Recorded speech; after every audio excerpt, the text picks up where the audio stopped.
give them the charge.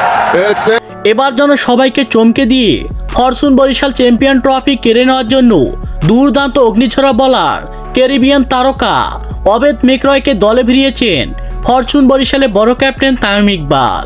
আর যা দেখে রীতিমতো অবাক হয়েছেন বিপিএল লিগের ফ্রাঞ্চাইজিগুলো, এমনকি তার প্রতিপক্ষ দলগুলো। হ্যাঁ দর্শক, বিস্তারিত জানুন পুরো ভিডিও জুড়ে। এবার যেন 2025 সালে বিপিএল লিগে দেখা গিয়েছে প্রথম থেকে যেন হার্ড হিটিং ব্যাটিং পারফরমেন্স, এমনকি দুর্দান্ত বোলিং পারফরমেন্স করে একের পর এক ম্যাচ জিতে এসেছেন ফরচুন বরিশালের মতো শক্তিশালী দল।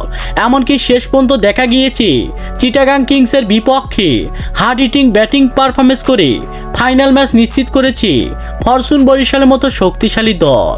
আর তাই তামিম ইকবালের কথা হলো যে এমন কাছে গিয়েও জানো আর কিছুতে আমি চ্যাম্পিয়ন ট্রফি ছেড়ে দিতে চাই না।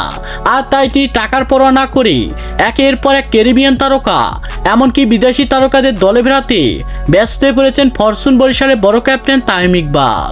আর তাই তিনি সবাইকে চমকে দিয়ে এবার যেন ক্যারিবিয়ান তারকা অবেদ মেকরয়কে তার দলে ভিড়িয়েছেন তিনি। তার কাছে কথা হলো যে গতবার বিপিএল লিগেও দেখা গিয়েছে এই ক্যারিবিয়ান তারকা অবেদ মেকরয় আমার দলের হয়ে দুর্দান্ত বোলিং পারফরমেন্স, এমনকি 6 থেকে 7 নম্বর পজিশনে নেমে যেন হার্ড হিটিং ব্যাটিং পারফরমেন্স করে শেষ পর্যন্ত চ্যাম্পিয়ন ট্রফি তুলে দিয়েছিল আমার দলকে। আর তাই আমি টাকার পরোয়া না করে এমন দুর্দান্ত বোলারকে শেষের দিকে ফেরাতে চাই আমার দলে। আর এই কথা তামিমের মুখে শোনার পরে যেন রীতিমতো অবাক হয়েছেন রংপুর রাইডার্সের ক্যাপ্টেন নুরুল হাসান সোহান, এমনকি বিপিএল লিগের ফ্রাঞ্চাইজিগুলো। কারণ হলো যে রংপুর দলকে দেখা গিয়েছে ফাইনালের কাছে গিয়ে একেবারে যেন ব্যর্থ হয়েছেন রংপুরের মতো শক্তিশালী দল।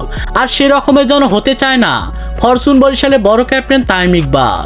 আর তাই তিনি টাকার পরোয়া না করে এমন ক্যারিবিয়ান তারকা, এমনকি দুর্দান্ত বোলারদের দলে ফেরাতে ব্যস্ত হয়ে পড়েছেন তিনি। তো দর্শক, পারবে কি শেষ পর্যন্ত তামিম ইকবাল চ্যাম্পিয়ন ট্রফি ফরচুন বরিশালকে তুলে দিতে? সে বিষয়ে আপনাদের গুরুত্বপূর্ণ মতামত জানাবেন আমাদের ভিডিওর কমেন্ট বক্সে। ধন্যবাদ।